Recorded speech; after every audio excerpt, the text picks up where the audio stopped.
대림절 두 번째 주일 예배에 우리들이 함께하고 있습니다.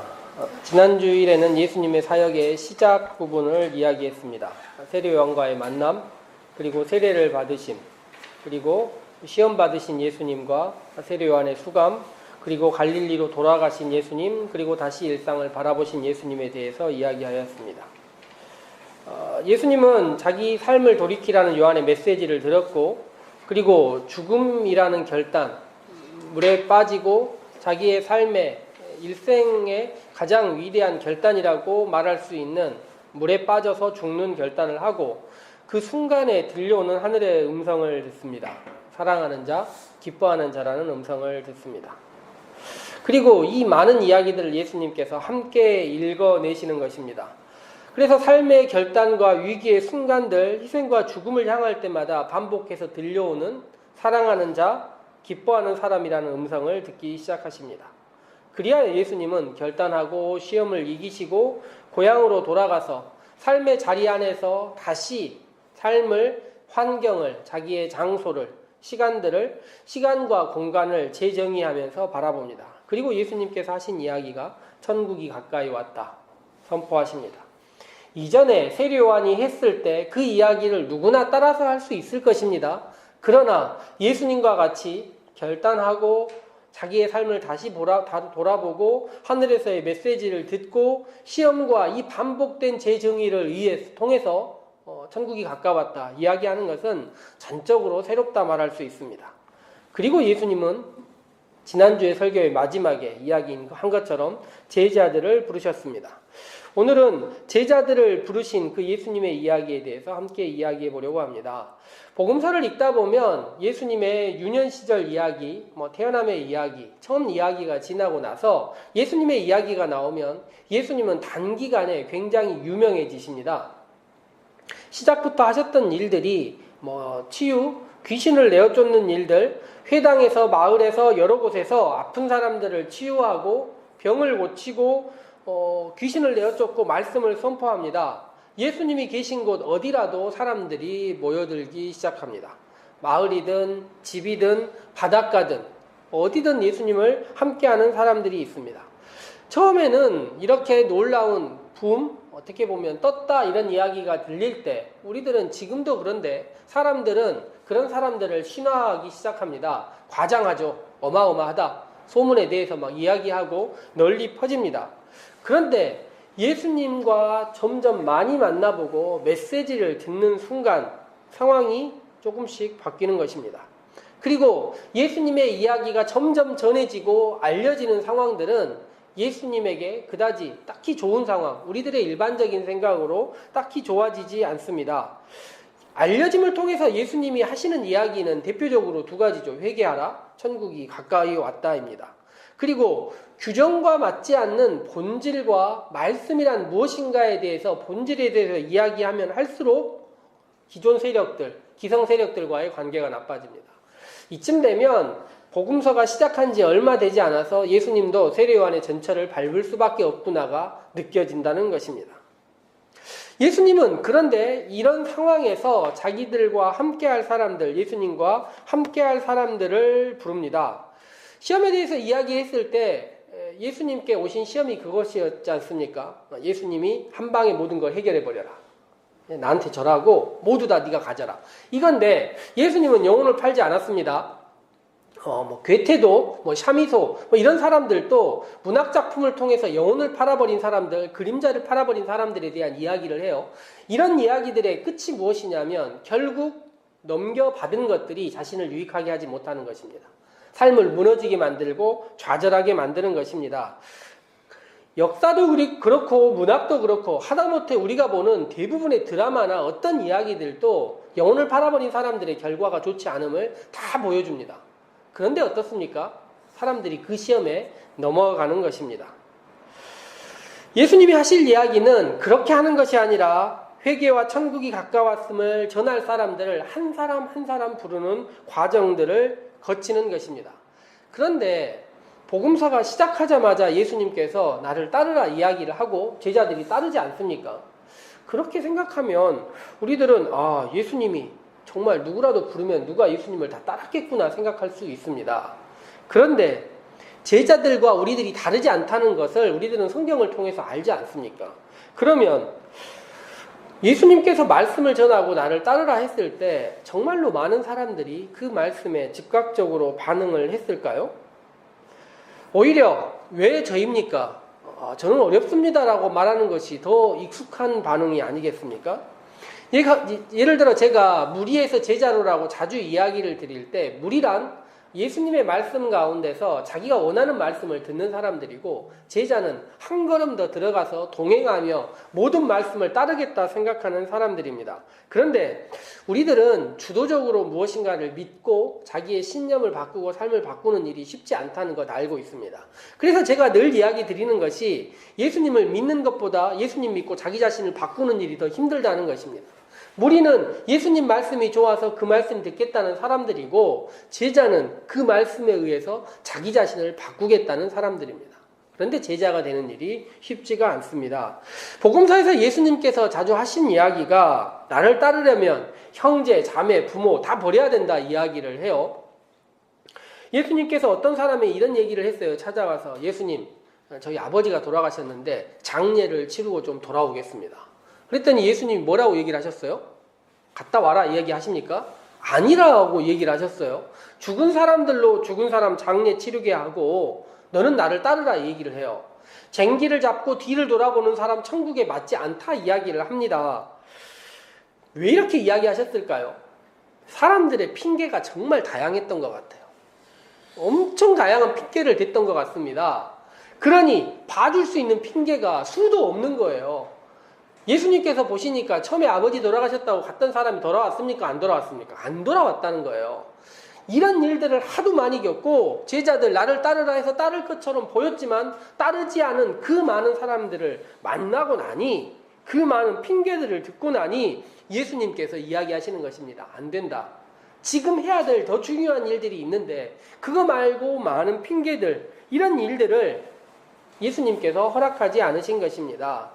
그래서 우리들은 따랐다고 적혀있는 이 사람들이 소수라는 것을 기억해야 됩니다. 이 사람들이 예수님을 따르겠다는 사람들이 그렇게 많지 않았어요. 저는 예수님의 공생애가 1년이냐 3년이냐 이런 이야기가 있습니다. 공관복음 마태, 마가, 누가는 1년이고 요한복음은 3년이에요. 저는 이 기간이 왜 필요했을까 생각하면서 예수님이 제자들을 그만큼 설득하고 함께하기 위한 시간이었다고 보이는 것입니다. 예수님을 온전히 따르겠다고 따르는 사람들, 함께하는 사람들이 선택되지 않으면 3년이 아니라 5년, 7년, 10년이라도 갈 수 있었다는 것입니다. 그런데 보십시오. 지난주에 얘기 드린 것처럼 말하자면 예수님의 때가 그렇게 많은 것이 아닙니다. 아주 젊은 날 예수님께서 메시지를 시작하시는 것이 아니에요. 그때 당시로 30세 혹은 30세 이상, 지금으로 치자면 중년의 나이에 예수님께서 결단하시고 누군가를 향하여 나와 함께하자 이야기하시는 것입니다. 그래서 답답해 보이고 이렇게 이해하지 못하지? 왜 이런 사람들이 있어라고 보이는 그 사람들이 우리 신앙에서 누구보다 중요한 사람들입니다. 성경에 보니 그 사람들의 몇몇 이야기가 있습니다. 그 사람들이 몇몇 사람들의 이야기, 베드로나 안드레, 바닷가에서 선택받은 사람들, 그리고 물고기 잡다가 예수님이 그를 특별히 선택한 사람들의 이야기가 있는데 그 사람들 말고 오늘 보니 레위 혹은 마태라 불리는 한 사람의 이야기가 있습니다. 오늘 성경 말씀을 보시면 이렇게 적혀 있습니다. 14절 말씀 보시니까 중반에 이렇게 나왔어요. 나를 따르라 하시니 일어나 따르니라. 정말 이렇게 단순했을까요? 따르라 하니 일어나 따랐을까요? 저는 이렇게 단순한 생각들은 아니었을 거다. 이 뒤에 이면에 수없이 많은 여러 가지 생각들이 있었을 것이라 생각해 봅니다. 임진왜란 때 우리나라가 일본에 많이 밀려서 공성전이라는 공성전을 거의 해보지 못했어요. 쭉 밀렸는데 최초로 성을 이겼던 이야기가 이 개성 밑에 황해조의 연안이라는 성에서 연안성을 이긴 이야기가 있습니다. 근데 이걸 이긴 사람이 이정함이라는 의병장이에요. 조선시대 의병장들 우리가 되게 모호하게 듣고 있지만 이 의병이라는 시스템이 되게 쉽지 않은 시스템입니다. 여러 가지로 쉽지 않은데 대표적인 이유가 당시 조선시대는 사병을 거느리는 게 조선시대를 지나면서 불가해졌어요. 그래서 군이 아닌 민에서 누군가를 군인들을 데리고 있는 일이 쉽지 않았습니다. 추후에 보면 의병장들이 명나라 뜻을 안 따르다가 사형당하는 케이스도 있어요. 그러니 이 의병이라는 일들이 쉽지 않았습니다. 그런데 이 사람이 연암성이라는 전투에서 500명 데리고 왜군 3,000명과 싸워서 성을 지킨 이야기예요. 그런데 이 사람이 성을 지킬 때 어떻게 하고 지켰냐면 짚을 깔아두고 그 위에 앉아서 진두지휘했다는 거예요. 지면 불을 지르고 내가 죽겠다, 이런 마음가짐으로 했다는 것입니다. 이렇게 야사가 엄청 많은데 이 사람이 성을 지킨 다음에 조정에 자기가 어떻게 했다라는 이야기를 장계를 올렸는데 장계가 딱 2줄이에요. 한자로도 8자 정도밖에 되지 않습니다. 뭐라고 적였냐면 외가 28일에 포위했다가 2일에 물러갔습니다. 요게 전부였다는 거예요. 얼마나 깔끔합니까? 요즘으로 치자면 최고의 촌철살인의 글을 올린 것이죠. 자기가 어떻게 싸웠다 구차하게 하나도 올리지 않고 며칠날 왔다 며칠날 갔습니다라고만 올렸다는 거예요. 저는 이 이야기를 보면서 오늘 우리의 말씀도 마찬가지처럼 보인다는 거예요. 나를 따르라 하니까 일어나 따랐다고 하지만 요 아래쪽에 담겨있는 수없이 많은 이야기들이 보이고, 오늘 주보를 보시면 까라바치오가 그린 그림이 있습니다. 레위를 부르시다. 마태를 불렀다고도 하고 레위를 불렀다고도 하는 이 그림에서 저쪽에서 이렇게 와라 하는 분이 예수님이고, 자세히 보면 누가 마태냐 누가 레위냐에 대한 이야기가 있는데, 성경을 보면 누가 레위 같습니까? 돈을 세고 있는 사람 한 명 있지 않습니까? 이 사람을 흔히 레위라고 이야기를 해요. 이런 상황 아니었을까 생각해 봅니다. 물질과 직장과 자기가 살고 있는 안주하는 삶, 눈앞에 보이는 동전, 요 있는 것들을 포기하고 저분 따라가는 게 잠깐 내가 마음이 흔들릴 수 있지만 이게 쉬운 일이 아니라는 것입니다. 당연히 내가 따라야 하는 것인가? 이런 고민이 들지 않겠습니까? 그런데 그 고민 바로 다음에 무슨 얘기가 있습니까? 그의 집에 앉아 잡수실 때, 제가 예전에 이 말씀으로 한 2년 정도 전에 본문으로 말씀을 전했었는데 여기가 되게 미묘하다는 거예요. 나를 따르라 하니까 일어나 따랐다고 적혀 있어요. 누가 보기에도 예수님이 앞서가고 따른 것처럼 보이지 않습니까? 그런데 금세 누구의 집에 있습니까? 그의 집에 있어요. 그의 집에 있다는 것은 누가 앞서갔다는 것입니까? 레위가, 마태가 앞서갔다는 거예요. 이 상황이 되게 미묘한 상황이라는 것입니다. 그래서 저는 이 말씀을 보면서 예수님과 레위 사이에, 예수님과 마태 사이에 여러 번의 교감 혹은 만남이 있었을 수도 있다 생각하지만, 따르라 아무리 얘기해도 마태 입장에서는, 레위의 입장에서는 앞에 있는 돈들이 보이고 주위에 있는 사람들이 보이는 것입니다. 아마도 저는 그런 생각이 들었을 것 같아요. 이 사람에게 무엇인가 나의 삶을 걸려고 하면 이 사람이 이전 다른 사람들과 다른 무엇인가가 나에게 보였으면 좋겠다.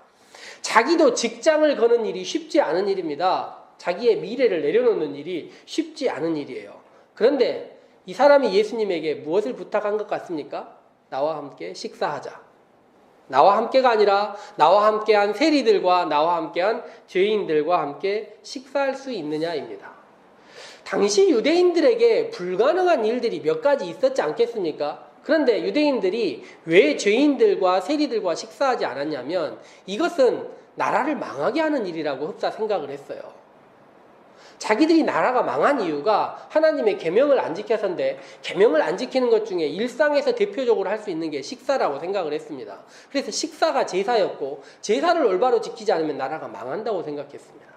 그러니 우리들과 함께 식사할 수 있겠느냐라고 묻는 것은 예수님이 공권력에, 율법에, 제도에 대항할 수 있겠느냐 묻는 것입니다.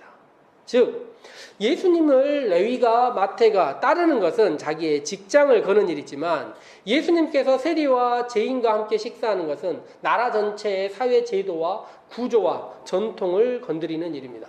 그래서 사람들이 말이에요, 레위에게, 마태에게 너 왜 예수님을 따르냐고 묻지 않습니다. 바리새인 서기관들이 마태에게 묻지 않아요. 너 왜 저 사람 따르느냐. 그런데 오히려 묻는 것이 무엇입니까? 너희 선생이 왜 저 사람하고 같이 식사하느냐가 더 큰 문제가 되는 것입니다. 우리가 생각할 때는 이슈가 되는 사람을 따라가는 것이 몇 배 더 큰 문제가 될 것 같은데 그것이 아니고 그 사람이 죄인들과 식사하는 일들이 훨씬 더 큰 일이라는 것입니다. 주 갈라디아서를 읽어보면 바울이 베드로를 비난하는 이야기가 있습니다. 그 이유가 무엇이냐면 안디옥에서 이방 사람들과 베드로가 함께 식사를 하고 있어요. 이방인들과. 그런데 식사하는 도중 가운데 예루살렘에서 야고보가 보낸 사람들이 옵니다. 그랬더니 베드로가 쉽게 말하면 쫄아가지고 그 자리에 함께 못 있겠다고 자리를 피했다는 겁니다. 때로는 구원받는 일, 목숨을 거는 일, 그러니까 자기의 신앙을 위하여 십자가에 달리는 일, 이것보다 더 하기 어려운 일도 있습니다. 요한복음에 보면 예수님께서 제자들의 발을 씻는데요. 저는 이 일이 예수님이 하신 일 가운데 제자들이 제일 함께하기 어려운 일이었다고 생각을 해요. 제자들이 차라리 십자가에 못 박힐 지언정 남의 발은 못 씻겠다 이렇게 생각했을 수 있다는 것입니다. 왜냐하면 구조를 건드리는 일, 자기의 명예를 건드리는 일, 자기의 일생을 바꾸는 일들이 여간 쉽지 않은 일이 많다는 것입니다. 예수님께서 무엇을 하기 위하여 세상에 오셨느냐? 처음부터 이야기 드리지 않았습니까? 태어남부터 여러 가지 과정들이 있는데 그 과정 가운데서 예수님께서 우리를 만나시고 우리를 부르시는 일이 처음에는 예수님이 우리를 부르는 것 같지만 사실 엄밀히 보면 예수님이 우리의 일들을 따라 하신다는 것입니다. 정말로 예수님은 당시 시대로 할 수 없는 일들, 구조적으로 사회적으로 그 사람의 개인을 보면 할 수 없는 일들을 향하여 그의 몸을 움직이시는 것. 기득권 그리고 함께하는 사람들은 갈 수 없는 자리에 함께하시며 일생 한 번도 하지 않았던 사람들과 함께하며 그들이 함께하자는 자리에서 식사하고 그들과 어울렸던 것입니다. 그래서 우리가 생각할 때 당시의 사람들은요 얼마나 제도 속에 살고 있었냐면 식사할 때도 자리가 있고 잔치할 때도 자리가 있고 회당에 가도 자기 자리가 있고 모든 사람들이 정해진 규칙과 자리에 의해서 살고 있는 시절들이었습니다. 모든 자리가 있는 시절들이었어요. 그런데 예수님께서 아니다 이야기를 하는 것입니다. 죄인들의 자리에도 내가 함께하겠다 이야기하시고 그들과도 동행하시겠다 이야기하시는 것입니다. 다른 말로 하자면 나를 따르라라고 하신 그 말씀 내에 바로 뒤를 이어서 뭐냐면 네가 어디를 가든지 나도 너를 따라갈 수 있다 이야기하신 것입니다. 이것이 당시 사람들에게는 충격이고 놀라움이었습니다. 이게 무엇입니까? 예수님께서 사람들을 향하여 움직이실 때 그들이 가는 예전에 경험하지 않았던 길들을 따라가신 것, 이것을 시작한 날이 무엇이겠습니까? 이 날이 대림절이라는 것입니다.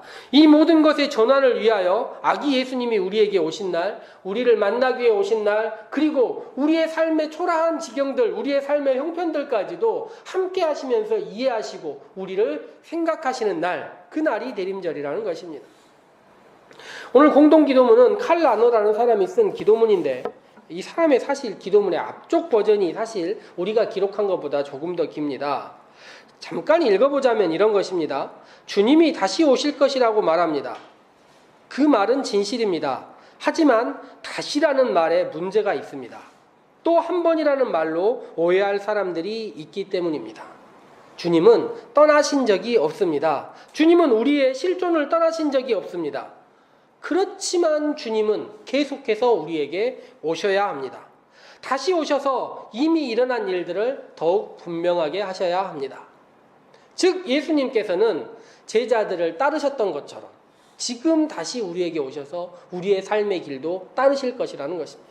무엇을 위하여 따르고 계십니까? 무엇을 위하여 우리의 일상을 우리가 힘들게 걸어가고 있는 그 길들을 함께 하시겠습니까? 그것이 구원이고 그것이 예수님이 우리를 변화시키는 방식, 그것이 우리를 예수님께서 제자로 만드시는 방식이라는 것입니다. 예수님은 레위를 부르시고 오늘 우리를 부르신 분이십니다. 그런데 그 예수님이 레위를 여전히 따라가고 계시고 우리가 일상을 걸어갈 때, 일주일의 삶을 걸어갈 때 우리와 함께 하시고 우리 뒤를 따르실 것입니다. 그렇게 예수님의 말씀을 기다리고 우리의 신앙을 살아가고 제자된 신앙을 살아가는 우리 살림의 성도들 모두 되시기를 소망해 봅니다. 함께 기도하도록 합시다.